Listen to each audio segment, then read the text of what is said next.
¿Qué tal? ¿Cómo están? Un placer acompañarles. Bienvenidos. Aquí estamos en Portada en Telemiño para comentar algunas de las cuestiones de la actualidad de este miércoles, día 13, con el periódico que centra en el principal de sus titulares el seguimiento a esta pandemia que nos sigue dando todavía muchos datos, muchos sustos y muchas preocupaciones. Ordenamos enseguida cada uno de los sumarios de la primera y después escuchamos las opiniones de nuestros invitados de hoy, que son Manuel Doval. ¿Qué tal, Manolo? Muy boas. Un placer estar aquí. José Antonio Fraiz, ¿cómo estás? Muy buenas. Muy bien. Y don Manuel Hermín Iglesias, ¿cómo estás? Aquí temos de don, echémoslo a secas. Pues Manolo, ¿cómo estás? Vámonos levando. Así me gusta. Bueno, titulares de la portada del periódico. El primero de ellos, situación de la pandemia y sus consecuencias. El Comité Clínico propone cerrar la hostelería a las 18 horas en toda Galicia. Proponen una aplicación general de las medidas que ahora afectan a los dos niveles más altos, como el horario de bares o las reuniones de 4 personas máximo, ya vigentes en Ourense. A su lado aparecen pues algunas otras reflexiones, 3 concretamente, ahí están, relacionados con este asunto. En primer lugar, Feijóo explicará hoy las limitaciones ante la previsión de que la tercera ola siga al alza. Comienza la vacunación para 2.500 sanitarios en la provincia y el Gobierno descarta un confinamiento general por ahora. En la fotonoticia, pues otro de los temas de conversación y más allá de los temas de conversación, problemas que se están sucediendo, no tanto aquí, sino en el resto de España o en una parte de España como consecuencia, insisto, del frío. El frío afloja, el hierro resiste. Una bonita fotografía, sin duda, que está tomada en el embalse de Cachamuiña, concretamente en el paseo del entorno del embalse de Cachamuiña, con esas aves y un atrevido atleta corriendo allí al fondo, como se ve en esa, insisto, bonita imagen. En el apartado Más Noticias leemos ya estos asuntos. En primer lugar, conducía drogado cuando arrolló a una pareja en el 2016 en Avalenzá. El precio de la luz vuelve a subir por segunda vez en plena ola de frío y también el Concello confirma la cancelación de las actividades del Entroido en la ciudad. Unas declaraciones de Mafalda Soto. ¿Quién es? Pues es una cooperante urensana que aparece en la lista Forbes de la solidaridad. La fortuna es encontrar algo que mejore la vida de los demás, es lo que dice, como decimos, en estas declaraciones que hace al periódico en lo alto de la portada.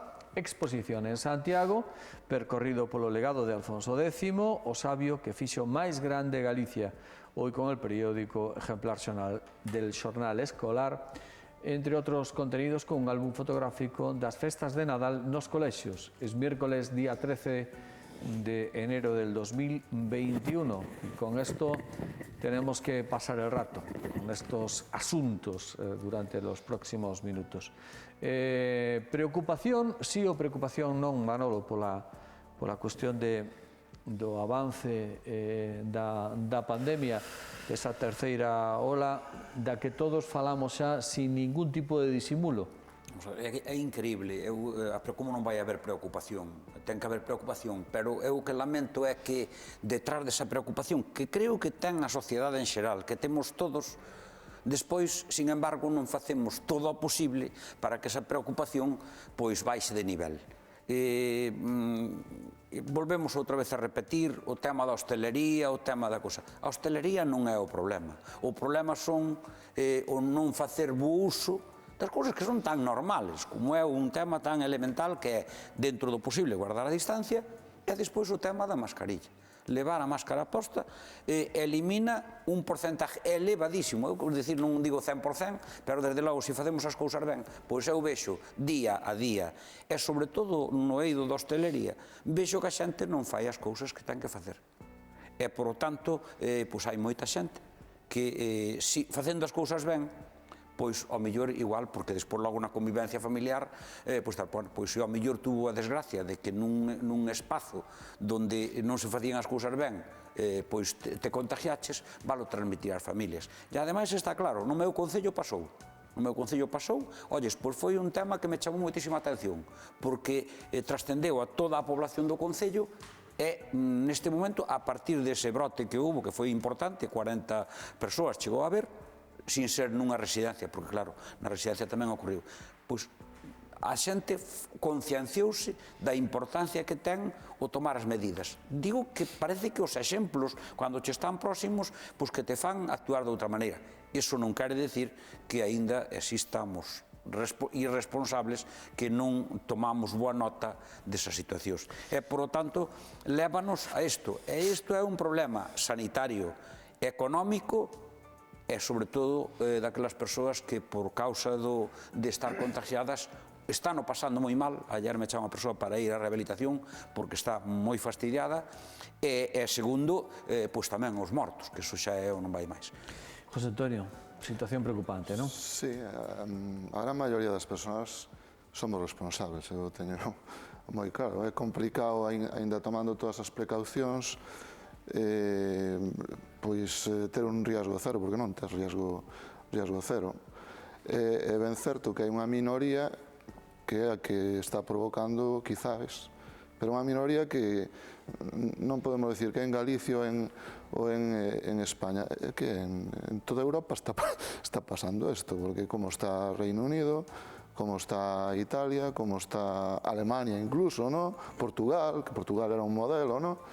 Entonces, claro, tampouco podemos decir, bueno, é que aquí o estamos facendo moi mal, pois estamos facendo moi mal todos en todos os sitios, prácticamente, salvo igual nos países asiáticos que hai sí que hai máis un control, unha autoridade aí que, bueno, que fai que non pase o que, por lo menos na medida que está pasando aquí. Eu coincido que a culpa non é por suposto da hostelería, non, a culpa é nosa, das persoas, sobre todo, eso está comprobado, pois en entornos familiares que non, pois que igual non toman as precaucións ou en algún momento pois se despistan, digamos, pero non tanto en entornos de traballo, que onde hai todas aí as precaucións, mesmo na universidade non temos aí, non temos ese casos, non? A ver, que se produzcan, digamos, no entorno do traballo, non? Pero, bueno, a preocupación está aí. A única medida posible, como todos sabemos, que estemos vacunados a gran maioría, vai moi lento, por lo tanto, eso, pois, vamos a tardar en salir deste proceso. Bueno, pouco máis hai que decir, pareceme que todo eso está. Quizá añadir que hai tamén o cansancio. Vamos casi cumplir un ano que estamos con esta historia.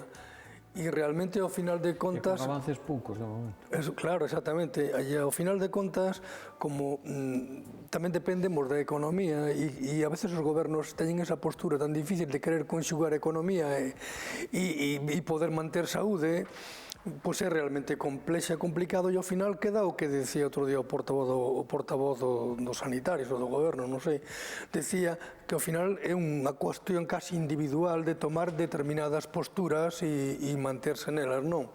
De todas maneiras, eu creo, tratando xa de non incidir no que dixeron os compañeros, porque eu comparto, ver un pouco a debilidade da nosa sociedade, incluso no campo das libertades. No campo das libertades, porque hoxe, se tú queres obrigar a poñer unha vacuna, pode haber quen se queira negar e ten os dereitos de poder negarse. Porque estamos nun eido no que, en Europa, sobre todo, as libertades teñen un campo tan amplio que non se pode comparar co mundo asiático en absoluto, onde pos isto, porque senón non pos, xa sabes que te metemos dentro de encerramoste, non? O sea, queres decir que é unha situación realmente complexa. Quizá a min o que máis me doi de todo da pandemia, e tamén incluso deste problema de que hubo últimamente da nevada, todo esta tan importantísimo, que por primeira vez non entrou polo noroeste, veu por outro lado, por onde menos esperaba, non? Pois a mí o que me doe máis é que ante problemas pandémicos ou problemas generalizados nunha sociedade, a oposición non sepa estar á altura das circunstancias e poñerse nun plan, eu diría que como exemplo, vou poñer un exemplo que a mellor vos parece curioso. En Galicia a oposición está sendo con Feijóo tremendamente tranquila. Dice que non está de acordo en algunhas cosas, pero non quita carne, non está metendo cizaña. E a nivel de Estado, percibo unha oposición infantil que parece que por estar na foto non hai maneira, non hai posible. Vamos a ver, en este caso, igual que no do frío, todos son oposición e todos son goberno. Sí, por unha sencilla razón, de que gobernan todos nas comunidades autónomas. Claro, sí, pero hai xente que... A oposición que se lle pode facer o PP nun lado, pode se lle facer o PSOE. É dicir, a polarización está, digamos que, metida en todas as institucións. Pero escoítame, por favor. Eu escoito a veces líderes a nivel de Estado falar en contra do goberno dunha forma descarnada, esquecendo que eles teñen comunidades e gobernan comunidades autónomas onde as cousas tampouco van tan ben, nin van tan ben. Entonces, a min pareceme que hai un pouco na política a nivel de Estado un pouco de infantilismo en algunhas cuestións. Nada máis. O dixo Luis Pereira, é toto revoluto. Non existe nun Estado das autonomías, vir falar agora do Estado, nun Estado das autonomías é de correctos, por lo tanto, lo que al PP le parece bien en Valencia le parece mal en Castilla-La Mancha, le parece mal en Asturias, Asturias, donde están na oposición, fan eles o mesmo. Pero vouche explicar unha cousa, mira, cando en temas deste tipo hai que ir unha cousa que é moi fundamental, desde quen ten a máxima responsabilidade, xa sexa unha comunidade autónoma, tú dices, falaches de Galicia, bueno, pois moi ben, algo terá que ver tamén o goberno. Cando dices que é tranquila, pois algo terá que ver o goberno. Pois tamén pasa no que tú dis, que eu non vou a decir aquí, nin decir que se alguén dixo que non debía, algo terá que ver tamén o goberno. Cando o goberno dice que había non sei quantos especialistas, resulta que nunca apareceron. Cando intentar de agochar datos, cando ainda hoxe non se sabe cantos han fallecido, remítete aos datos, hombre, mira, é moi sencillo. O Instituto Nacional de Estadística, o número de falecidos nos anos anteriores é facer unha comparativa. Estamos co profesor aí, é seguro que cosa de, bueno, pois, hasta eso se esconde. Hasta se esconde o número de falecidos. Sale unha persoa ali, hombre, hai un señor que agora é ministro, que eu desde logo, non serei nunca ministro, pero creo que por unha cuestión de ética, se un señor é candidato a unha autonomía, xa vai ser ali, creo sinceramente que ao día seguinte debe deixar o seu posto de ministro, porque en que está pensando? En manexar os datos? Vamos, non sigamos profundizando neso, porque sencillamente fuches ti quen sacaches o tema, e eu contestoche que a veces, perdón un segundo, que a veces dá motivos máis que suficientes para tal. Podíamos falar de todo o que aparece na cousa, como o tema da luz. Fíxate tú o tema da luz, cando algún dos señores o vicepresidente e os outros todos que decían que isto que non pode ser. Non atropellemos, vamos a ver. Manolo, despois Antonio, que parece que non quero polarizar, porque que derivos ao tema da luz. O tema da luz, todo o mundo sabe que no 2004 se privatizou a luz pública e quen a privatizou, e que daqueles ventos veñen estas historias agora. Vamos a ver. Nacionalízase. Mira, en Francia, xa sabes ti que os gobernos caracterizábanse por unha cousa. Os gobernos de izquierdas nacionalizaban, e os gobernos de dereita... Non veñen a facer política partidaria, por favor. Non veñen a facer política partidaria, que non estou mesturado en ningún grupo, pero eu o que percibo, e o que percibe moita ciudadanía, que tiña que haber acordos e consensos en moitas cousas, e que non hai, e que parece que estamos gobernados por nenos, e me refiero máis á oposición que ao goberno, nada máis, punto, sintetizo. Sí, a ver, hai temas centrales, como pode ser a sanidade, que evidentemente aí, eu non digo que sí que ten que haber oposición, pero ten que haber unha oposición aí responsable, non? Claro, no caso de Galicia é un goberno moi estable, quero dicir, porque ten maioría absoluta e é dun partido. A nivel de Estado, esa estabilidade non é tanta porque hai unha coalición, ademais de dous partidos, que, bueno, poden ter algunha similitud, pero teñen moitos outros puntos que non, que para nada coinciden, non? Entón, por eso tamén é máis fácil que poida haber unha oposición pois máis importante, con máis voz, independentemente de que a veces igual non é nada moi responsable, etcétera. Bueno, eso xa cada un ten a visión que ten, pero, bueno, como se di aquí, efectivamente, aquí todos son oposición ao goberno. Entonces, bueno, eu creo que a ciudadanía tamén o sabe, non cae en esos líos aí de confrontacións aí políticas, e supoño que tomará nota no seu momento e votará, ¿no? Bueno, vamos a hacer ahora un pequeño alto para la publicidad. Toca volver en la segunda parte del programa en unos instantes. Hasta ahora, amigos.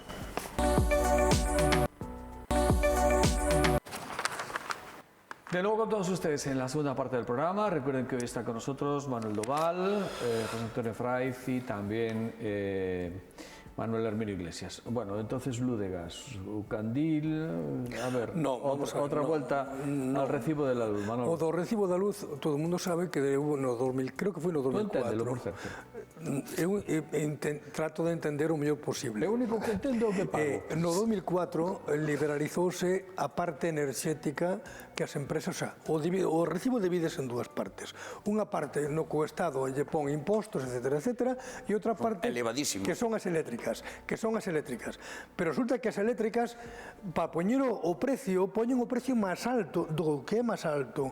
E que sucede? Que a maioría, por exemplo, en Galicia, os embalses xa non teñen un mantenimiento importantísimo porque están amortizados por enésima, non? E, sin embargo, ponse o precio máis alto. O precio máis alto é do que vai de por rexir, non? Bueno, pois iso fíxose gobernando que non sabedes cando gobernaba José María Aznar, se fíxose cambio, non? E o mellor a luz eléctrica hoxe é un ben utilitario e que o mellor había que modificar eso ahora é complicadísimo. Vai ser moi complicado modificar eso. Outra cosa é o que se predica, pois algún membro que está no goberno da coalición, non? Que decía que, bueno, vamos a meter cañas eléctricas. Ahora é complicadísimo modificar ese sistema.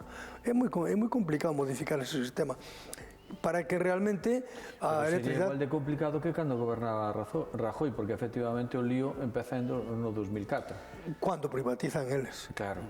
Cando dividen o recibo en dúas partes. Hasta ese momento o Estado poñíalle límite ao recibo da luz completo. Ahora non, divídese en dúas partes.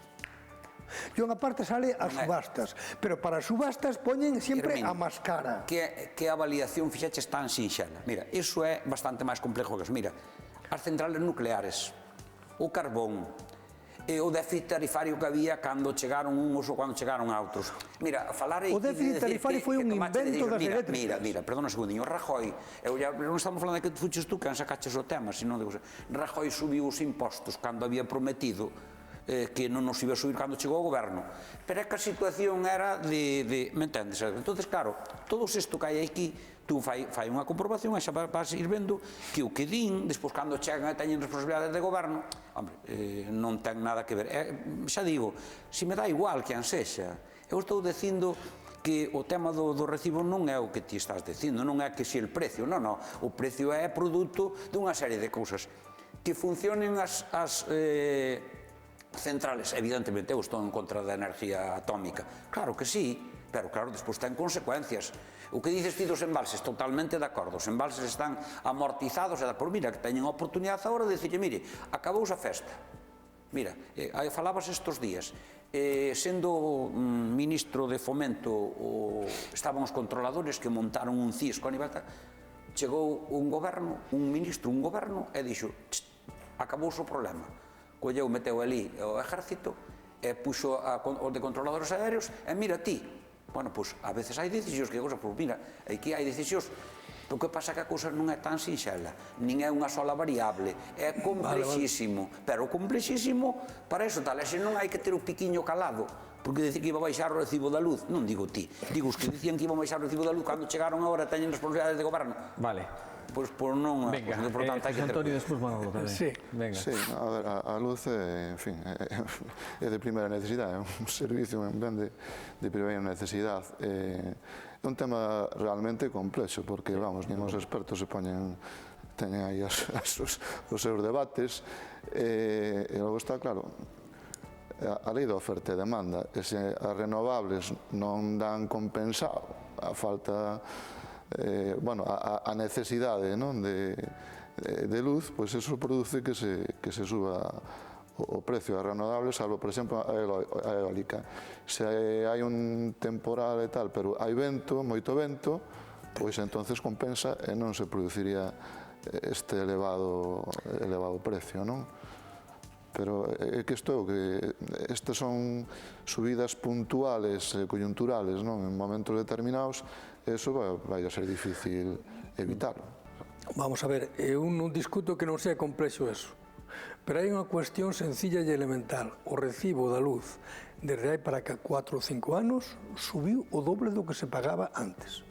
Eso é verdad, nunha casa particular, nun domicilio, págase o doble.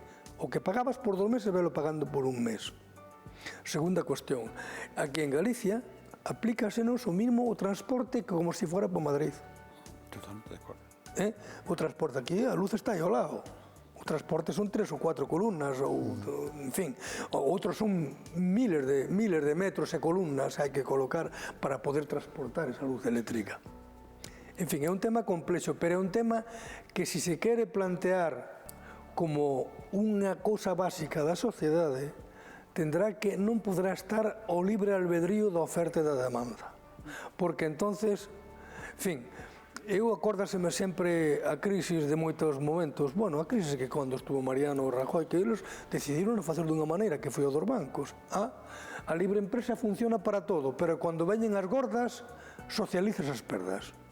E cando hai ganancias, privatizas as perdas.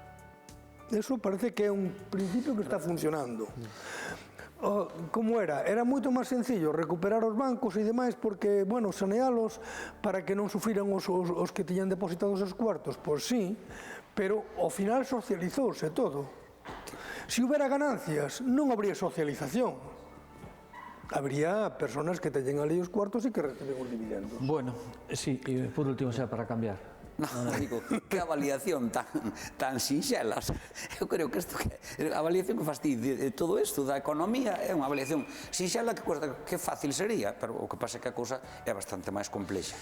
Nomear quen estaba, quen non estaba, a veces as cousas que dixes antes, destos vientos viantes por as tempestades, nombraches ademais a 2 presidentes do goberno. Pero eu dixen que no caso de Mariano, cando foi o da banca, eles optaron por unha postura, que eu non digo que sea mal, pero optaron por unha postura que foi socializar as perdas. Isto é evidente. Bueno, para concluir, claro. Manolo, para concluir. Non digo que fora mala, digo que foi unha das posturas. Podía ser outra postura, non? Vamos a volver un poco sobre nuestros pasos y al principio hablábamos de la cuestión sanitaria relacionada con la pandemia, pero también relacionada pues, con aquellos hábitos de vida que todos tenemos o que teníamos, aquellos hábitos de vida convencionales hasta hace un año y que ha alterado desde el punto de vista sanitario, también de sus consecuencias económicas y también de las costumbres, como por ejemplo pues el entroido. Ayer el periódico comentaba que bueno, este año también y de nuevo el entroido va a quedarse en casa. El Concello de Ourense ha venido a confirmar que no procede tampoco este año. José Antonio Fraiz, que entre otras cosas pues tiene funciones profesionales como coordinador del máster de turismo del campus de Ourense, puede hacernos siquiera un pequeño análisis, José Antonio, del impacto que esto puede suponer en términos turísticos, porque estamos hablando también de que si el entroido ya podemos, o sea, ya se acaba, también la campaña de turismo asociada a la Semana Santa a la FOI. Vai tamén, sí. José Antonio, ¿qué opinas? Yo trato de ser siempre muy optimista, pero en esta ocasión es que lo veo tal como están los datos y como está evolucionando la situación. Veo efectivamente porque además está muy próximo, ¿no?, al entroido, incluso la Semana Santa la habrá, pero de otra manera. Sí. Aquí, o sea, la temporada turística convencional, nada, ¿no? No. Ya. Siento en este caso ser pesimista, pero no veo que se pueda ahí salvar mucho. Habrá que afrontarla de otra manera. Eso sí, pues de alguna manera hacerla presente, pues con los medios que hay hoy en día, pues con incluso pues juegos, por ejemplo, para móviles o apps, realidad virtual, cuestiones de ese tipo para que se pueda vivir, ¿no?, de alguna manera el entroido virtualmente. Pero claro, es decir, la parálisis económica asociada, el flujo turístico, el movimiento de consumo, los viajes, las visitas, aunque solo sea el propio turismo interior, el propio consumo que hacemos los propios ourensanos en nuestras propias fiestas, eso se acabó. Sí, pero con estas restricciones, yo no digo que, a ver, no va a ser cero no va a ser. En fin, si a poco que nos permitan pues un poco de movilidad, sí que algo habrá, pero no va a ser normal, claro, no va a ser una situación normal. Muy bien, y en Seixalbo, Nicanore, como a boda... Nicanore Paquita.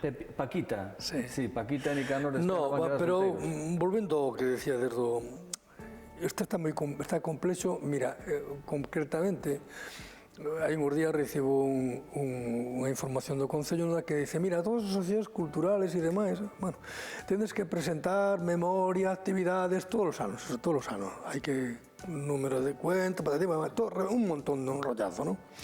E digo, pero é que non sabemos que vai a pasar, vamos un ano prácticamente traballando, facendo as cousas que fixemos, pero facémolas online, o sea, todo ou vídeos, ou utilizando as redes, etcétera, etcétera, ¿no? Bueno, pois isto é o que hai. Isto só pode dicir en plan, non sei, retranqueiro, tal vez, de que isto ven a Jácome porque non iban a facer nada, non fan nada, pero ben que por lo menos justifica, mira, non pode haber entroido, non pode haber festas de Ourense, non pode haber nada, hasta non pode haber nin alcalde, porque xa, para que queremos tamén alcalde, non? Entonces, bueno, pois isto ven para iso, pero é realmente triste, porque non sabes que... non podes planificar nada. Hoxe planificar a 2 meses... xogar a lotería, non sabes a ver se che vai tocar ou non, entonces non podes planificar nada, non podes plantearte nada, e hai unha cuestión que sí empeza a notarse na xente, o cansancio. O cansancio sí, porque cando levas tantos días na casa metido e sales o menos posible da casa, e cando levas tanto tempo e levamos casi un ano con estas historias salindo de escapada nada máis, chega un momento que mella no individuo, porque os seres humanos somos persoas socializadoras, non hai outra maneira. O que decía Frai, a verdade é que é increíble que a inmensa maioría facendo os deberes, o que dice tamén Manuel Herminio, habendo feito os deberes, pois evidentemente cansa de dizer, pero se eu levo feito todo ben, como é que os datos siguen sendo malos? Pois xa se ve a importancia que ten de que uns poucos, unha minoría, faga as cousas rematadamente mal. As consecuencias son esas. E evidentemente a xente que está facendo, que leva facendo desde o principio da pandemia, pois eso, pois restringindo toda a súa mobilidade, as medidas e todo isto, pois pasou moito tempo e está cansada. O único que eu digo, estou de acordo que é complicadísimo, ainda que Frai apelaba ás novas tecnoloxías, cos inconvenientes, porque, por exemplo, no rural temos un inconveniente que as novas tecnoloxías, aínda que a cobertura é unha auténtica desgracia. É unha auténtica desgracia. A fibra óptica que todos os días...